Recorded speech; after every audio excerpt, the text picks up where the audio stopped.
le plus grand ennemi de l'homme, c'est pas le péché, c'est pas le diable, c'est l'ignorance. Et pour chasser l'ignorance, il faut que la lumière soit. Église évangélique Grâce Académie. Une église, une vision, un ministère évangélique. Une ambassade du royaume de Dieu, un peuple d'adorateurs, un centre multiracial, une église sans cloison, une voix prophétique, une vision pour sa génération. Nous prêchons et vivons l'évangile du royaume. Grâce Académie.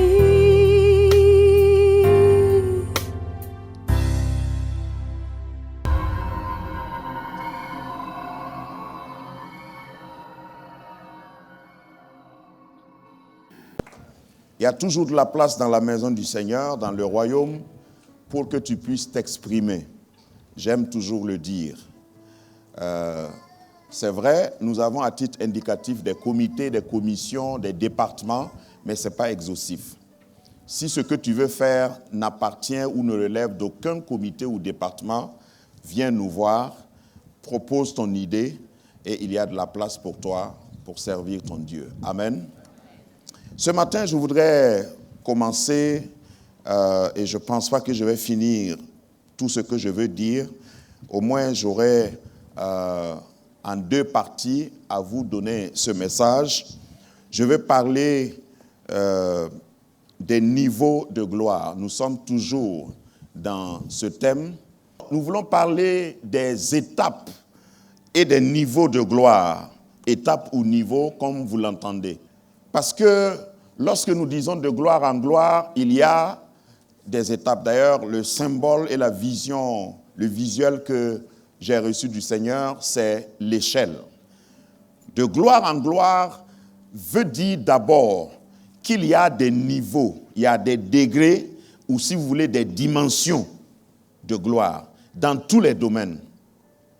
Et je vais m'attarder sur justement ces sphères ou ces domaines où nous devons expérimenter de gloire en gloire. Parce que de gloire en gloire ne concerne pas, malheureusement, comme certains le pensent, seulement le côté spirituel. De gloire en gloire doit concerner les autres domaines aussi. Dis-moi amen. Amen. Alors, si tu es prêt, nous allons voir les niveaux de gloire dans le plan physique et matériel et aussi dans le plan spirituel. Parce que tu ne peux pas penser que tu vas aller de gloire en gloire seulement spirituellement. Si sur les autres domaines, les autres aspects de la vie, tu ne vas pas de gloire en gloire, quelque chose va te manquer. Qui sait de quoi je parle? Par exemple, je peux chasser les démons. On chasse les démons par quoi? Hello? Par l'esprit, oui, ça c'est très spirituel. Mais concrètement, on chasse les démons par quoi? Par la prière. Ok. Pour ceux qui nous écoutent hors de l'Afrique, ici nous avons des moustiques. On chasse les moustiques par quoi? Hein? Par la prière aussi. Ah. Sinon, moi j'ai déjà essayé ça, ça n'a pas marché. Il y avait des moustiques dans ma chambre, j'ai parlé en langue même. Mais j'ai fini de parler, je me suis tu et les moustiques continuaient de chanter. Ils n'ont pas peur de t'en parler en langue. Donc, c'est deux dimensions. Je prends des exemples peut-être exagérés, mais pour te faire comprendre que si tu parles de gloire en gloire, de marche vers une gloire plus élevée, si ce n'est pas équilibré, parce que c'est le mot que je peux, s'il n'y a pas d'équilibre dans l'un et dans l'autre domaine, c'est pas vrai, c'est pas complet, si vous voulez. Donc, le message aura à voir avec ce que je viens d'énoncer, les dimensions dans lesquelles nous devons aller de gloire en gloire. D'abord, il faut retenir une bonne fois pour toutes que c'est une échelle. On va de gloire en gloire par échelon. On ne peut pas aller de gloire en gloire sans considérer ces deux aspects. Dis-moi amen. Nous allons ouvrir et lis dans notre texte de base 2 Corinthiens, chapitre 3, les versets 18. 2 Corinthiens 3, 18. 2 Corinthiens 3, 18. Nous tous, qui, le visage découvert, contemplons comme dans un miroir la gloire du Seigneur, nous sommes transformés en la même image, de gloire en gloire, comme par l'Esprit du Seigneur. Amen. Nous voulons nous incliner devant l'autorité de ta parole, la recevoir telle que tu veux nous la donner ce matin. Seigneur, efface toute idée préconçue, efface toute idée arrêtée dans nos pensées et permets-nous de télécharger fidèlement ta pensée, ce que tu veux nous donner pour cette saison. Seigneur, je m'éclipse pour que tu apparaisses, que ta voix passe par ma voix pour nourrir, équiper ton peuple. Merci car nous sortirons meilleurs que quand nous sommes venus. Et quelqu'un dit au nom de Jésus, Amen. J'aime toujours remettre les textes dans leur contexte. Le thème de gloire en gloire, c'est important à chaque fois que nous nous intéressons à ce que ça veut dire. Qu'est-ce que la gloire veut dire? La définition de la gloire, nous l'avons fait plusieurs fois. Gloire, kabod en hébreu, veut dire poids, veut dire valeur, veut dire dignité. Il ne faut pas oublier, la gloire, ce n'est pas un nuage, ce n'est pas une fumée. La gloire, c'est en réalité un poids. Quand tu dis que tu as de la gloire ou tu es dans la gloire, on doit voir que tu t'imposes. Enfin, ce qui a du poids a de la pesanteur. Pèse. Dans la société, tu dois peser. Dans le spirituel, tu dois peser. Quand tu es quelque part, on doit sentir que tu es là. On appelle ça aussi présence. Il y a des gens qui n'ont pas de présence. Leur absence, leur présence, c'est la même chose. Ça, ce n'est pas ta portion. En grec, c'est doxa. Et tous ces deux mots, ces deux vocables veulent dire la même chose. Donc, c'est intentionnellement que Dieu veut nous donner sa gloire. Et j'ai dit dans les premiers messages que nous n'avons pas de gloire en nous. Nous reflétons la gloire qui est projetée sur nous. Amen. La gloire donne aussi une idée de richesse, une idée de parure, de ce qui donne de l'éclat, une idée de beauté, une idée d'admiration, etc. Ça, c'est juste une révision de nos définitions principales. Le contraire de la gloire, c'est la honte. Tu n'auras plus jamais honte dans ta vie au nom de Jésus. Ce qui n'a pas de gloire est honteux. Ce qu'on ne peut pas mettre dehors, c'est honteux. Ce dont on ne peut pas parler publiquement, souvent, c'est parce que c'est honteux. Que tout ce qui cache ton visage soit détruit. Que tout ce qui ne permet pas aux hommes autour de toi de voir ton vrai éclat, ta vraie gloire, soit ôté de ta vie, au nom de Jésus. Parce que je ne prêche pas pour juste te donner des renseignements. Je ne prêche pas pour te donner des informations. Je prêche pour qu'il y ait une transformation. Donc, tout ce qui est contraire à la gloire, c'est la honte, et tu n'auras plus honte dans ta vie, au nom de Jésus. Maintenant, pour entrer dans le vif du sujet, les étapes de la gloire ou les dimensions de la gloire dans les 3 dimensions que j'ai évoquées, nous avons l'homme est d'abord esprit, l'homme a une âme et l'homme vit dans un corps. Quand je dis homme ici, c'est en H majuscule, l'homme ou la femme. Donc nous sommes composés de 3 parties. Dis-moi amen. Esprit, âme et corps. Et il faut lire selon l'ordre que j'ai projeté, parce que si tu es chrétien, tu dois te préoccuper de l'état de ton esprit d'abord. L'esprit, et quand la Bible parle du cœur de l'homme, souvent c'est en connexion ou en relation avec l'esprit. L'âme, c'est le siège des sentiments. Les sentiments, les émotions. Donc, en réalité, quand tu dis « j'aime ma femme », c'est au niveau de l'âme. Tu es fâché. Mais pourquoi tu ne dis pas « amen » ? Quand tu dis « j'aime mon mari », c'est au niveau de l'âme. Il y a plusieurs degrés dans le « j'aime » là, mais c'est au niveau de l'âme, tout simplement. Les esprits ne se marient pas, pour ton information. Et quand on sera au ciel, il n'y aura pas un quartier des mariés et puis un quartier des célibataires. Il y a un célibataire qui est content parce qu'on a dit ça. Ça ne t'empêche pas de te marier en attendant, avec tout ce que ça comporte comme risque. Parce qu'il y en a qui se marient et à cause de leur mariage, ils peuvent rater le ciel. Non, ils ne sont pas ici ce matin et ce n'est pas ta portion. Ce qui veut dire simplement qu'il faut bien te marier. Voilà. Parce que tu peux te marier, vivre comme marié, mais ça peut... Il faut que je ferme cette parenthèse. Il y a beaucoup de gens qui me regardent méchamment. Le corps, c'est la partie visible. Le corps, c'est ce que tu vois. Si j'étais ici sans mon corps, quelle que soit la beauté de mon message, il y a des gens qui ne vont pas m'écouter. Pendant que je parle, si tout d'un coup je disparais, et puis vous entendez ma voix, vous savez que c'est Papa Kiemtore qui parle, et est-ce que vous allez rester? Pourtant, vous avez toujours dit que vous m'aimez.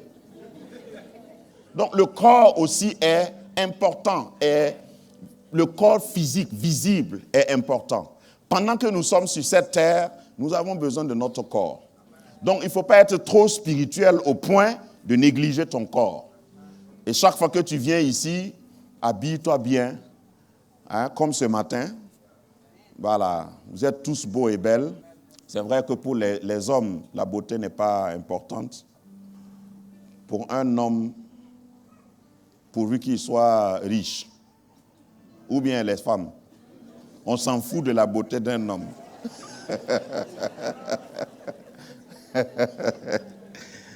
Donc, ces trois parties sont importantes. Et Dieu traite avec les trois parties. Ne soyez pas tellement spirituels, c'est ce que je constate dans nos milieux évangéliques, charismatiques.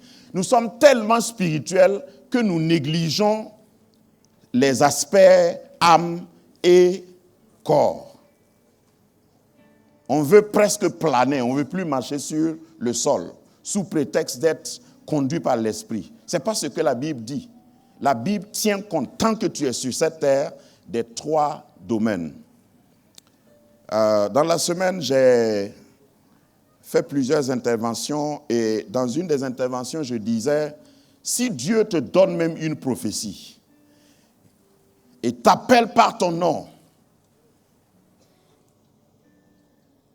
et il dit, merci, Tarum, tu vivras longtemps, dis Amen. Dieu te donne une longue vie. Ok. Maintenant, après avoir reçu cette prophétie-là, tu ne manges que du porc au four. Comment la prophétie va s'accomplir? Est-ce que la prophétie n'était pas vraie? C'était vrai. Donc, c'est à toi. Tu es responsable de ton corps. Tu es responsable de ce qui entre dans ta vie. Tu peux avoir une belle prophétie. Dieu peut te destiner à la grandeur. Si je te dis, Dramani, tu seras très riche. Voilà. Non, c'est bien. Même si j'étais à ta place, j'allais attraper ça. Mais peut-être que si tu veux que la prophétie s'accomplisse bien, il faut que tu prennes des cours de management, de gestion, et que tu t'apprêtes à embaucher un comptable. Ceux qui n'ont rien n'ont pas de comptable, ou bien vous ne savez pas ça. Tu vas prendre comptable pour compter quoi? Hein? Mais ça, c'est ta responsabilité. Dieu ne va pas, avec la bénédiction qu'il t'envoie, t'envoyer un ange pour dire, ouais, je suis à côté pour compter ton argent. Pour veiller sur ta facture, pour vérifier tes comptes. Non. Donc, nous avons une responsabilité dans tout ce que Dieu nous donne comme bénédiction. Dis-moi Amen. L'homme est une trichotomie. Ça veut dire que l'homme peut être divisé en trois, littéralement. il y a des choses dans la vie de l'homme qui concernent uniquement son esprit, il y a d'autres choses qui concernent uniquement son âme, et il y a d'autres choses qui concernent son corps. Il ne faut pas mélanger les choses. Par exemple, dans le domaine du mariage, si tu veux faire un choix, et puis tu vois une sœur, je vais prendre cet exemple-là sur les sœurs, une sœur qui chante bien, qui parle en langue. Tu dis, ouais, ça serait une bonne épouse. Est-ce que c'est suffisant? Parce qu'il y a des sœurs qui parlent en langue, mais qui ne savent pas faire la cuisine. Alors que toi, tu es africain comme moi. Après le mariage, vous ne pouvez pas parler en langue. Mon œil. Hein? Donc, il y a des choses qui sont... Il faut catégoriser les choses. Il y a des choses qui concernent l'esprit, il y a des choses qui concernent l'âme, il y a des choses qui concernent le corps. Amen. Donc, je veux voir les étapes vers la gloire sur le plan physique, sur le plan spirituel et sur le plan matériel. Dis-moi amen. La partie qui concerne comment aller vers ces étapes, ça ne sera pas aujourd'hui. Donc aujourd'hui, je vais établir le fait que tu as besoin que dans ces trois domaines-là, ton évolution, ta progression, ton ascension soit harmonieux. C'est ce qui a manqué dans la vie de beaucoup de chrétiens. Nous connaissons le Seigneur, nous aimons le Seigneur, mais à un moment donné, on regarde, par exemple, vous verrez un grand guerrier de prière, mais qui est fauché. Quelqu'un qui prie beaucoup, qui a la foi, une vraie foi, authentique. Je ne parle pas de... Vous avez déjà rencontré comme ça? Ne levez pas la main si c'est votre voisin. Est-ce que vous avez déjà rencontré des gens qui prient beaucoup, mais qui sont chassés de leur maison parce qu'ils n'ont pas payé le loyer? Donc, il faut que notre progression, quand on dit de gloire en gloire, je m'attends à ce que dans ces trois dimensions-là, tu puisses monter. Tu puisses partir. Et c'est ce qui est dit dans 3 Jean. Il faut que tu prospères comme prospère l'état de ton âme. Une prospérité déséquilibrée n'est pas une vraie prospérité. Amen. Donc, sur le plan physique, je vais aller rapidement. Sur le plan physique, donc physiquement, on part du bas vers le haut, comme un escalier. Sur le plan physique, tu as besoin d'être en bonne santé. Et j'ai pris comme exemple la femme atteinte de perte de sang, dans Marc chapitre 5, versets 24 à 34. Vous vous rappelez de l'histoire de cette femme? Nous n'allons pas lire tous les passages, mais j'ai besoin de mon intégrité physique. Et je dois progresser. Mais même dans ce niveau physique-là, il y a des escaliers. C'est un niveau. Le fait d'être en bonne santé ou de trouver la guérison, parce qu'ici c'est guérison. Avoir la guérison, c'est un niveau. Venir à l'église parce qu'on est malade. Et on voit ça beaucoup sous nos cieux. Des gens qui se convertissent parce qu'ils sont malades. Venir chercher à ce qu'on prie pour vous parce qu'on est malade. Ça, c'est juste un niveau de gloire. Mais il y a plus que ça. Si vous allez dans Deutéronome chapitre 34, verset 7, Deutéronome 34, 7, il est dit de Moïse qu'il avait 120 ans et il ne portait pas de lunettes. Donc, la femme, elle cherchait la guérison. Si on prend toujours l'escalier dans ce domaine physique-là, c'est bien d'être guéri, mais c'est mieux de ne pas tomber malade. Donc, c'est un autre niveau de gloire. Lorsque tu as reçu quelque chose, j'aime ça, j'aime même le concept, parce que Dieu ne veut pas plafonner notre gloire. À un moment donné, on dirait que ça dépend de nous. Et je vais vous le prouver. Il faut que, même si tu es à un bon niveau, tu es guéri, c'est bien, mais il y a un autre niveau de gloire où tu ne tombes pas malade. Moi, je crois à ça. C'est-à-dire, il y a des gens qui disent non, c'est pas vraiment, tu dis ça comme ça, mais on ne peut pas. Non, tu peux, ne pas tomber malade. Puisqu'il y a là Moïse qui peut te le dire. 120 ans. Et puis il lisait la Bible, lui seront petit caractère. Deutéronome 34, 7. C'est bien de ne pas tomber malade. Mais il y a un autre niveau de gloire où non seulement toi-même tu n'es pas malade, mais quand tu touches quelqu'un, la personne est guérie. Amen. Ça, c'est un autre niveau de gloire. Je vous aime tous, mais il y a des gens ici, si on dit à quelqu'un, il y a un malade dehors, allez prier pour lui, ils vont lever la main pour dire qu'ils ont une urgence ailleurs. Pourquoi tu ne peux pas poser la main sur quelqu'un pour lui communiquer la santé? Donc c'est un autre niveau de gloire. Être en bonne santé, c'est déjà bon. Être guéri même, c'est une étape. Être en bonne santé, c'est bien. Mais pouvoir communiquer la santé, c'est plus élevé que les deux. Je ne sais pas où tu veux être, mais là où je t'amène là, tu ne peux pas sortir ici et puis rester au même niveau. Amen. C'est bien que tu puisses toucher des gens pour qu'ils soient guéris, mais c'est encore mieux quand même tu ne touches pas les gens, et puis c'est les gens qui te touchent et ils sont guéris. C'est un autre niveau de gloire dans le domaine physique. Là, il ne faut pas confondre, ce n'est pas spirituel d'abord, c'est-à-dire ma personne même. Je parle de moi, moi-même, mon corps, mon être, physique et visible. Je suis guéri, je suis en bonne santé, je touche, et dès qu'il y a un contact, vous savez, la puissance du contact, dès que je fais ma main sur quelqu'un, ça peut pas, la personne a été touchée plusieurs fois par d'autres personnes. Mais mon physique contre son physique, ça change tout. Il y a un autre niveau plus élevé de gloire. Il est dit de l'apôtre Paul, là, ce n'est pas les gens qui le touchaient. Ce n'est même pas les gens qui le touchaient ou lui qui touchait les gens, c'était son ombre. Il passe comme ça. Je proclame dans ta vie qu'il y aura un temps, un niveau de gloire que tu atteindras où des gens vont chercher à être à ton ombre. C'est un autre niveau de gloire.